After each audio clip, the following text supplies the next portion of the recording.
Hey traders, what's going on? Todd here. Happy Friday and happy Father's Day to you guys out there. So I'm working hard on a big portfolio reallocation, rebalance at Inside Edge Capital, which is my wealth management business. And there's two stocks that I wanted to talk to you about. It's pretty fun, and there's some similarities between the two. And there's I think a couple interesting things and maybe some takeaways from a technical and a fundamental point of view. So the first one that I hold is Adobe, and Adobe reported earnings today, and basically they very surprisingly beat earnings, which in the software industry group has been mostly disappointing results. So if we look at the technicals first, and then we'll jump in and look at the numbers. On the weekly chart for Adobe, we're below the 21 highs, which is okay. But from an Elliott point of view, I have this as green, which is a minor degree, minor 1, minor 2. Minor 3 is all the way up here, and there's a nice 5-wave subdivision inside of 3, which is what you'd expect. It's a little subjective on the downside here, but wave 4 did not go into the territory of wave 1, so that's good. Here was the result. And you can see the volume is really picked up here in Adobe. And if we go down to the daily, it's been 2 days in a row of really good volume. And this is a red volume candle, which I don't think is, this should be considered an up day because the current price is obviously higher than yesterday's close, so it should be an up day, but that's okay. So as long as Adobe's above that level, that's good, above 500. I think that's telling. I'm going to continue to keep it. As I said, I hold a 3% allocation in Adobe, which I was, kind of sucking wind here on the sell-off, but again, I was thinking that it was within wave 4, and Adobe from a valuation point of view is like one of the cheaper software stocks out there. It's like trading 25 times next year's earnings. So let's just take a look at the earnings report. So right here in Q2, they were estimated to make $4.39 a share. They made $4.48. And then they were expected to report revenues of 5.29. They came in at 5.31. So great. So EPS beat by 14% compared to this quarter last year, and the surprise was 2%. And then revs grew 10% from this quarter last year. And then you look at the growth going forward, revenue growth is pretty consistent. Analysts are looking for about 10 to 10.8, 10.9 revenue growth over the next couple of years.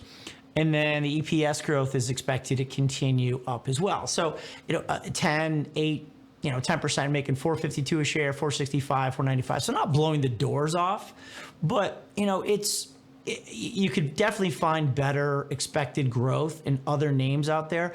So I'm gonna probably reduce the size, but I'm gonna continue to hold Adobe. It's a little too large for my portfolio. Okay, and if we just go out to the weekly, there's a pretty cool feature here on Deep View, which, come here.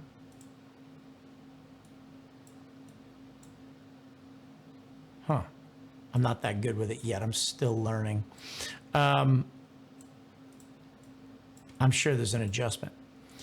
But if you look at the sales and EPS line right there, okay, so the blue one is EPS. So if you look going forward, and that's going to be the scale over here for the year, they're looking to make 18, 20, and then, up to $23 a share on this scale in the next coming few years. So as soon as you go past this is the analyst expectations going forward. So EPS is going to a new high, but the stock is not. Right? The stock price is not. And the same thing goes for sales, which is over here on this side. So here's the sales line, and then the expectation is to continue to grow in sales. So it's good. It's not gangbusters growth, but it's pretty good. And if we just look at some of the columns here, the average expected growth of the next 2 quarters is 9.7%. Sales 10.4, EPS surprise on average the last 2 quarters 2.3. So not a gangbusters Nvidia like stock, but pretty good. Sales growth average 10.8% over the last couple quarters. So that's Adobe. I wanted to also show you, as we're pulling down into this technical support level, I wanted to show you the relative rotation. And the sell-off began in February into May. And if you look at the RRGs, this is monthly, this is weekly. Let's find that February to May. So here's February, and Adobe, and the other stock I'm going to talk about is Uber. I'm kind of letting the cat out of the bag. You can see that, as we're rotating left, Adobe is falling out of favor relative to technology. But RRGs gave us a heads up here at like the end of April. And all of May, we started to make a hook higher in Adobe. And then heading into earnings, look at this. This is May, now June, and we had moved into weekly improving, as Adobe was coming out of favor up here on the much longer term monthly. So, we started to get an idea that Adobe might do okay as we started to rotate up here in May and June. And that is corresponding April, May, and then here we go. We're selling off into wave 4 support, but the RRG, we're starting to show that Adobe was starting to, not fall out of favor relative to technology as much as we want. And then you get a solid earnings report, and you're like, okay, boom. So I think with Adobe, I'm gonna probably shave it back to 2%. I don't want to hold a 3% position. Maybe I'll go 1.5. We should be able to move up into the wave 5 area here. We can come up with some valuation based on the expected rev and EPS growth, as well as some technical levels. If this bull market continues, can we make a move up into the 7s to 8s in the next, call it 6 to 12 months? Yeah, I think so. I mean, that's 30-40% rally. That's pretty significant, right? To be 20% year-over-year growth. So the analogy I want to kind of draw for you, and this is a little bit of a stretch, is Uber. I also hold a 3% position in Uber, and part of the reason we're doing this video is I did Benzinga this morning with my friends Joel and Dennis, and those guys are awesome. And I was having this conversation with Dennis about adding to positions, and it's something I do all the time. I'm pretty good about adding to winning trades, but what I'm not good at is taking profits into extreme levels. And this is an interesting example that I think you might, maybe find helpful. So I first put Uber on in the portfolio in February 7th of 23, right here. Sold off in 2, I think rallied in 3, sold off in 4, held, and then I added another 1% to go to 2% in November 2nd of 2023. And then we broke out, and I added a third position, a third 1%, so now I have 3% on February 2nd of 24. We rallied up, which is great, but now we're pulling back in wave 4, okay? And the fib ratios that I have here, blue are color-coded that it tells you it's a very shallow or immature zone. So 65 to 61, if that was it, it's pretty shallow. Typical are the green guys down 100%, 57 to 51. So all of this is valid from a technical point of view in Uber on the pullback, okay? But we also have this old high from 21 that was broken as resistance, now offering support. And if this is all it wants to be in terms of a wave 4, we should be able to continue up in wave 5 and hit, some typical upside wave 5 targets, which, is going to be up into the $105 region in Uber. And I want to look at I'll finish with the fundamentals, but I want to go back to the RRG, and this is sort of similar with the rotation that's happening in Uber. Let me see if I can fit everything on one screen.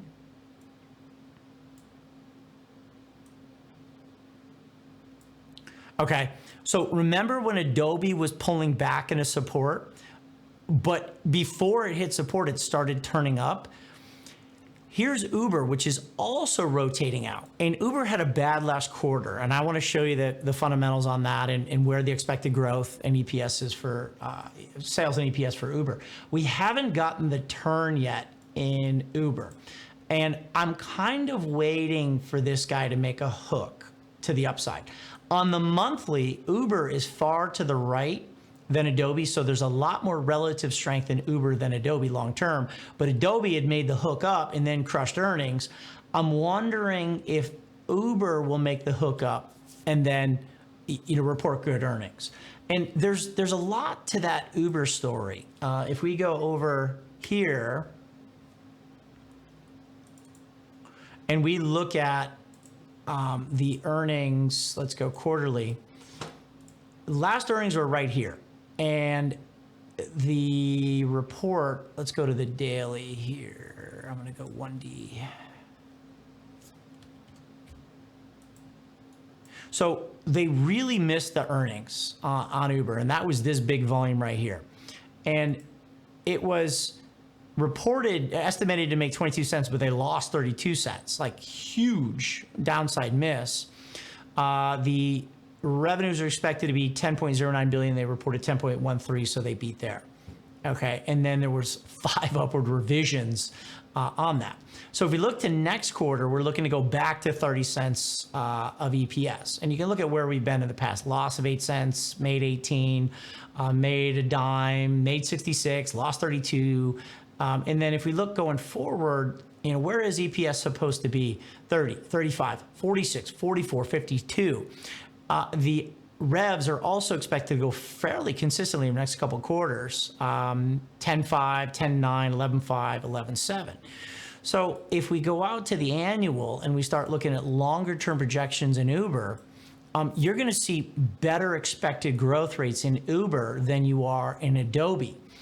I hold a 3% position in Uber, right? As I showed you as we added on the way up here.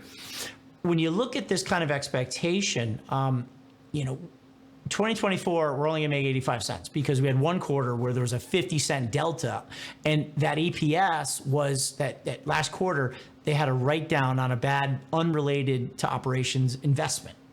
So that's why they lost money. And that's why the street kind of gave them a pass. So that's why, they're going to miss, numbers for the year. But if you look out to 2025, they're going to look 209, and then 2026, $3.02, like 146% growth, 44% growth. And then rev growth, 43 to 49 to 57. Like, that's pretty serious. That's a different looking chart than Adobe. And if you look at, this is the sales line, once you get past here on both the blue and purple and blue and orange line, that's the expectation going forward. So, as Uber's at a new high, we can clearly see sales and EPS going out 2025 and 2026 are certainly expected to make new highs, right? So, the expectations are there. Here's the expected revenue growth. That's quarterly. We can go annual right there. Just another way to look at expected growth. Now, another one that we want to look at is the company is operating more efficiently and they're generating more free cash flow. And that's one thing I wanted to show you and put a picture behind. It should be in here somewhere. Where is it? Not that. Free cash flow, 1.35 billion in free cash flow. And we also have it right here. So the street estimates were for 1.08 of free cash flow, and they came in at 1.35. In the prior quarter, they had 549 in free cash flow. And then in December of 23, they 768. Okay. So, the company is generating a lot of free cash flow. And if we go down here and we look at a graph of free cash flow, oh, where'd you go? I just clicked it off. Sorry. Cash flow. Oh, there you go. So if you look at the expected growth annually in free cash flow, so, actually, let's go quarterly first. Okay, so this is 24. This is the last quarter right there. This is going to be for next. This is, okay, sorry, it's right here. That's Q1, that's Q2, Q3, Q4, and you look at the growth in free cash flow quarter over quarter, and then if we go annual, it's going to be a lot more obvious. This company's generating a lot more free cash flow, and that's going to drive, obviously, profitability. And what I find interesting on this guy is, again, Tesla just came out, and Elon said he's going to give Tesla owners the ability to create their own Uber network, where if you're away, you can just use a Tesla app, and put your car into the fleet where people can go rent it out, and you can go make money on that. And I'll say, boy, that's going to be kind of an Uber killer. But if we look at the chart again, yeah, it's off a little bit today. It's off 1.3. Here we go. Come back to screen. It's off 1.3738% today. But it's a pretty loud statement above $64, and the fact that we really didn't sell off that much based on that announcement, and the expectations for growth on top and bottom line of Uber are so strong. I think the takeaway, and if you've made it this long, 16 minutes in, I give you a ton of credit. This is just kind of the rambling craziness in my head. I have two 3% positions, one in Adobe that just crushed earnings, and one in Uber, that I'm more inclined to hold the 3% position in Uber and scale back on Adobe. And again, just to underline that, I really would like to see in the relative rotations, I'd really like to see Uber start to make the hook higher as we head into next quarter, but I'm kind of doing it preemptively as we're definitely holding that lower end of support. So I think that's what I'm going to do. So anyways, I just hope that is helpful, and I wish you a happy Father's Day, happy Flag Day, and enjoy the weekend, and maybe I'll be able to make a free video next week. Okay, see you guys. Take care.